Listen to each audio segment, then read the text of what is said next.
నమస్తే, welcome to 1 TV news.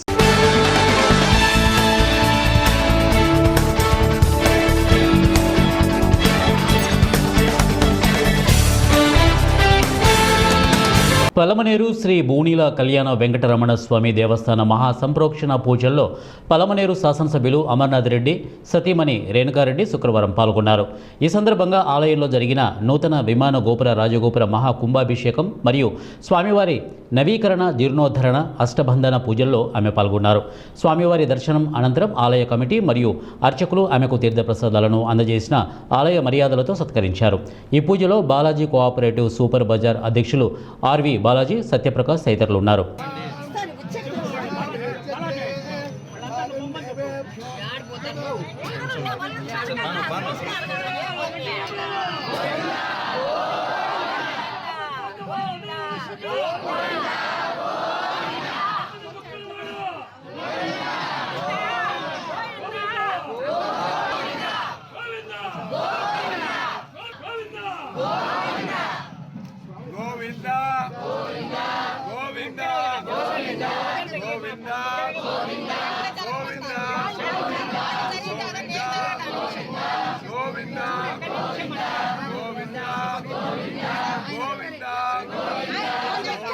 NTR జిల్లా తిరువూరులో CPI కార్యాలయంలో మీడియా సమావేశం నిర్వహించిన రాష్ట్ర కార్యవర్గ సభ్యులు ధోనేపూడి శంకర్ రాష్ట్రంలో మెడికల్ మాఫియా పెట్టిరిగిపోతోంది. కరోనా సమయంలో ఐసీఎంఆర్ నిబంధనలకు వ్యతిరేకంగా కాలం చెల్లిన మందులను విక్రయించారు. రాష్ట్ర వ్యాప్తంగా 44,000 మెడికల్ షాపులు ఉంటే 122 షాపుల్లో మాత్రమే ఆపరేషన్ గరుడ, ఈగల్ దాడుల్లో గుర్తించారు. కేవలం మొక్కుబడిగా 9 షాపులపైనే కేసులు నమోదు చేసి చేతులు దులుపుకున్నారు. ఫిబ్రవరి 28న రాష్ట్ర వ్యాప్తంగా సచివాలయాల ముందర ఆందోళన కార్యక్రమం చేపడుతున్నాం. డ్రగ్ కంట్రోల్ అసోసియేషన్ అధ్యక్షుడిగా ఉన్న కొండపల్లి బుజ్జిపాత్ర ఉందని పోలీసులు కేసు నమోదు చేశారు. వాటిని నమ్మినటువంటి పరిస్థితిని మనం చూసాం. కాబట్టి ఈ సందర్భంగా ఆనాడు 2021 ఈ మధ్యకాలంలో ఉత్తరాంచల్ నుంచి కూడా ఉత్తరాఖండ్ నుంచి వచ్చినటువంటి అనేక మెడిసిన్స్, అనేక మందులు కూడా అమ్మటం జరిగింది. ఎక్స్పైరీ డేట్స్ ప్రజల ఆరోగ్యంతో చెలగాటమవుతున్నటువంటి పరిస్థితి. వాటి ప్రజారోగ్య పరిరక్షణకి వాళ్ళ భారత కమ్యూనిస్ట్ పార్టీ రాష్ట్ర వ్యాప్తంగా కంకణం కట్టింది. కొన్ని కార్యక్రమాలు మేము తీసుకున్నాం ఆల్రెడీ. రేపు ఫిబ్రవరి 28వ తేదీన రాష్ట్ర వ్యాప్తంగా అన్ని సచివాలయాల ముందు ఇది ఒక ఉద్యమంగా, దీని ప్రజల ఆరోగ్యాన్ని కాపాడేటువంటి విధంగా 2025వ సంవత్సరం మార్చి 21 నుంచి 25వ తేదీ వరకు రాష్ట్ర ప్రభుత్వం, పోలీసు శాఖ, డ్రగ్ కంట్రోల్ బోర్డు, ఔషధ నియంత్రణ మండలి కలిసి ఆపరేషన్ ఈగిల్, ఆపరేషన్ గరుడ అనేటువంటి కార్యక్రమాన్ని స్వాధీనం నిర్వహించింది. ఈ రాష్ట్రంలో 44,000 మెడికల్ షాపులు ఉన్నాయి. కానీ 122 షాపుల్లో మాత్రమే వైలేషన్స్ ఉన్నాయని చెప్పేసి పోలీసు శాఖ, డ్రగ్ కంట్రోల్ బోర్డు గుర్తించింది. దాంట్లో కూడా 9 చోట్ల కేసులు ఫైల్ చేశారు. ఆ 9 కూడా విశాఖలో 2 కేసులు, శ్రీకాకుళం, పల్నాడు, అనంతపురం 1, కృష్ణా జిల్లాలో, ఉమ్మడి కృష్ణా జిల్లాలో అవనిగడ్డ, అట్లా 9 చోట్ల కేసులు ఫైల్ చేసి ఒక అవనిగడ్డలో ఉన్నటువంటి భారత మెడికల్ స్టోర్స్ అనేటువంటి దాన్ని సీజ్ చేయటం జరిగింది. దీనికి ఎక్కడి నుంచి సప్లై అవుతున్నాయి? ఉత్తరాంచల్ నుంచి సప్లై అవుతున్నాయి. దీనికి మూలకర్తలు విజయవాడలో ఉన్నటువంటి కృష్ణా జిల్లా డ్రగ్ అసోసియేషన్ ప్రెసిడెంట్గా ఎవరైతే ఉన్నారో మురళీకృష్ణ ఎలియాస్ కొండపల్లి గుచ్చి, ఇతని పాత్ర ఉందని చెప్పి ఇతని మీద కేసు కూడా అవనిగడ్డ పోలీస్ స్టేషన్లో ఎఫ్ఐఆర్ ఫైల్ చేయడం జరిగింది.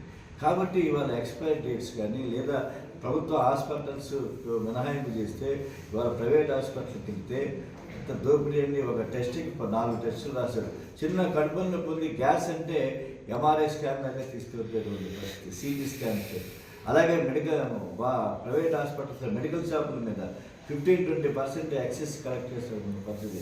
దోచుకుంటున్నారు ఇవాళ ప్రజల్ని. మెడికల్ మాఫియా పెద్ద ఎత్తున. దీనికి డ్రగ్ కంట్రోల్ బోర్డు ప్రతి మెడికల్ షాపు నుంచి కూడా నెలకి 20,000 రూపాయలు కూడా కలెక్ట్ చేస్తుంది. ఈ రాష్ట్రం 44,000 మెడికల్ షాపులు ఉన్నాయి.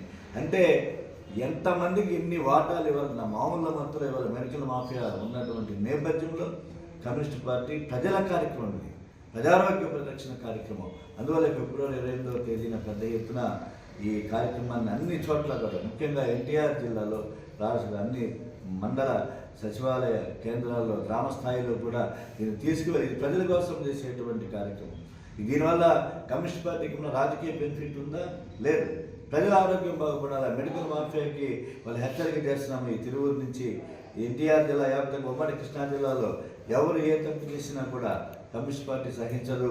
మీ మెడికల్ షాపుల ముందు, మీ హాస్పిటల్స్ ముందు, మీ ప్రైవేటు దోపిడీ ముందు కమ్యూనిస్ట్ పార్టీ కార్యకర్తలు నిలదీస్తారని చెప్పేసి నేను ఈ సందర్భంగా తెలియజేస్తున్నా. అదే సందర్భంలో 3 సెంట్లు 2 సెంట్లకు సంబంధించి జీవో కూడా ఇష్యూ అయింది. చంద్రబాబు నాయుడు ప్రభుత్వం నెమ్మది నిగెత్తినట్లు ఉన్నది.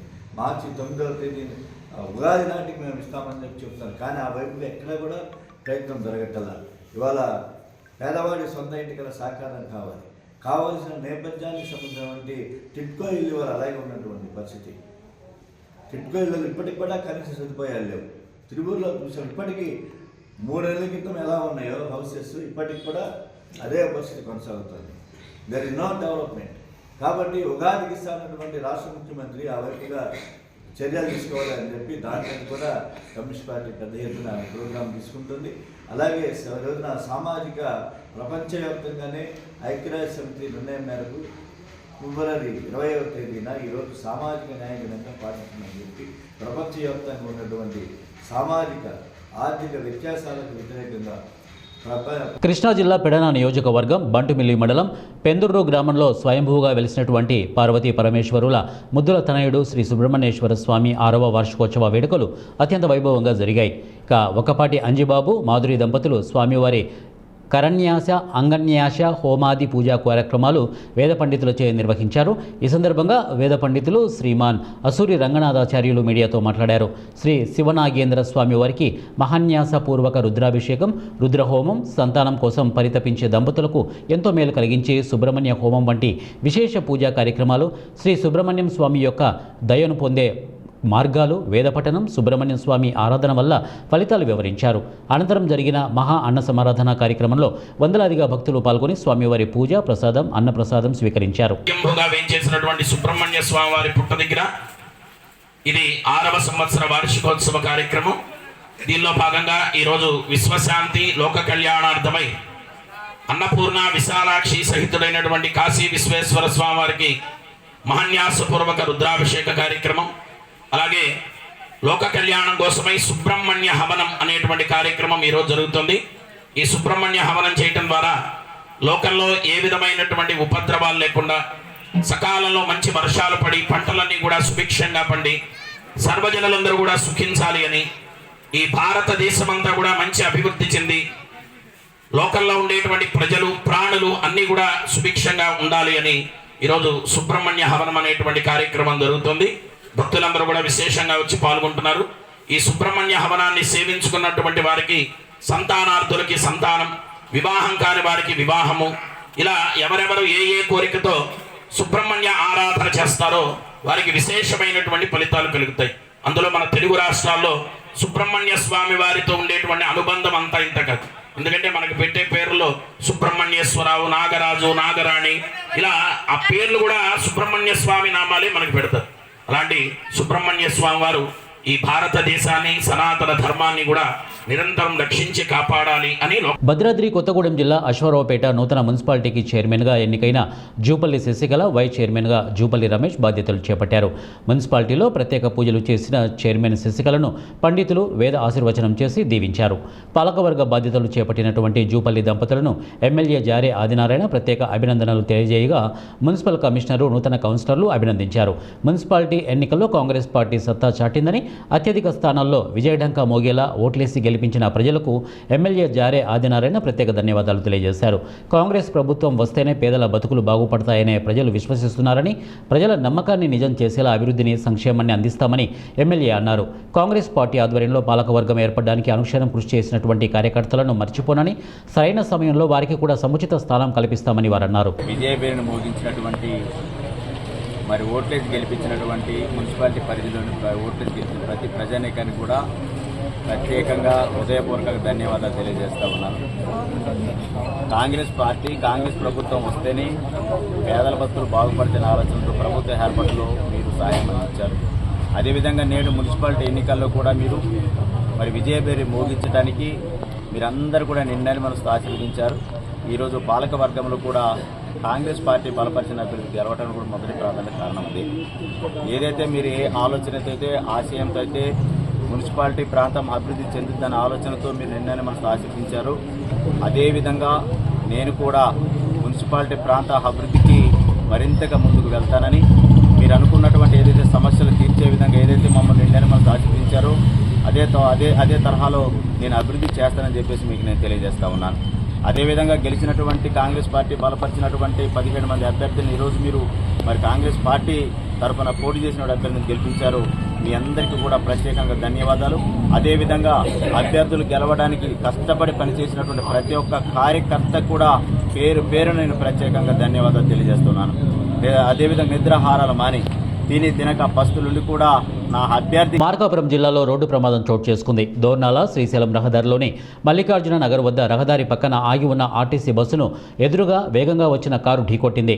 మహారాష్ట్రకు చెందిన 3 వ్యక్తులు కారులో శ్రీశైల దర్శనానికి ముగించుకొని తిరిగి వెళ్తుండగా ఈ ప్రమాదం చోటు చేసుకున్నట్లు పోలీసులు తెలిపారు. ఢీకొన్న కారులో ఉన్న 2కి గాయాలయ్యాయి. వెంటనే వారిని దోర్నాల ప్రభుత్వ వైద్యశాలకు తరలించారు. ప్రస్తుతం వారికి చికిత్స అందిస్తున్నారు. అదే సమయంలో బస్సులో 6 ప్రయాణికులు ఉన్నప్పటికీ ఎవరికీ ఎలాంటి గాయాలు కాలేదు. దీంతో పెద్ద ప్రమాదం తప్పిందని స్థానికులు చెబుతున్నారు. ప్రమాదంలో కారు ముందు భాగం పూర్తిగా ధ్వంసమైంది.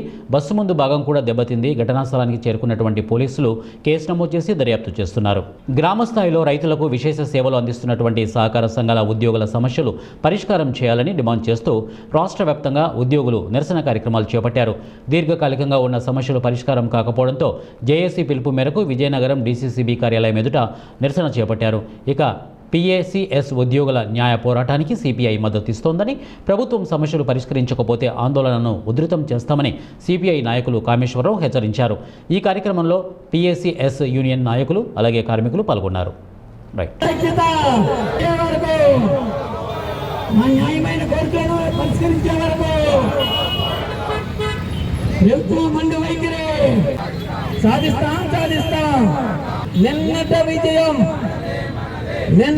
నిన్నటి విజయం అంతిమ విజయం మెంబర్ని 2019 PSCల వెంటనే మా న్యాయమైన కోరికలను సాధించే వరకు ప్రాథమిక వ్యవసాయ పరపతి సంఘ సిబ్బంది రాష్ట్ర వ్యాప్తంగా గత 2 నెలలుగా వివిధ రూపాల్లో ఆందోళన చేస్తూ ఉన్నారు. మన జిల్లాలో 350 మంది ఈ సహకార సంఘాల్లో పనిచేస్తున్నటువంటి సిబ్బంది ఉన్నారు. వీరికి సరైనటువంటి జీతాలు లేవు, ఉద్యోగ భద్రత లేదు, లేదా ఇతరత్ర ప్రభుత్వ సదుపాయాలు ఏమీ కూడా వీళ్ళకి లేనటువంటి నేపథ్యంలో వీళ్ళ ఆందోళన న్యాయమైంది. ప్రభుత్వం మీద ఆర్థిక భారం పడనిది అయినప్పటికీ కూడా ప్రభుత్వం వీరి పట్ల చాలా నిర్లక్ష్యంగా వ్యవహరిస్తూ ఉంది. కోఆపరేటివ్ మంత్రి కానీ, డిపార్ట్మెంట్ కానీ, ప్రభుత్వం కానీ వీరికి ఏ విధమైనటువంటి న్యాయమైన సమస్యలు పరిష్కరించకపోగా వీరిని ఇంకా ఇబ్బందుల్లోకి నెక్కేటటువంటి సర్క్యులర్లు జారీ చేస్తున్నారు. దీనికి వ్యతిరేకంగా నిన్న 16వ తేదీ నుంచి సమ్మెకి రాష్ట్ర వ్యాప్తంగా 8,000 మంది దిగారు. ఈవేళ నుంచి నిరాహార దీక్షలు కూడా ప్రారంభించారు. ఈ సమ్మె ఉధృతం కాకుండా తక్షణం ప్రభుత్వం చర్యలు తీసుకోవాలని, లేని ఎడల భారత కమ్యూనిస్ట్ పార్టీ CPIగా మేము ప్రత్యక్షంగా వారికి మద్దతు ఇచ్చి వారి ఆందోళన ముందుండి నడిపిస్తామని, వారి సమస్యలు పరిష్కరించాలని విజ్ఞప్తి చేస్తాం. ఇవే బులెటిన్ అప్డేట్స్. నెక్స్ట్ బులెటిన్లో కలుద్దాం. Until then, keep watching One TV News.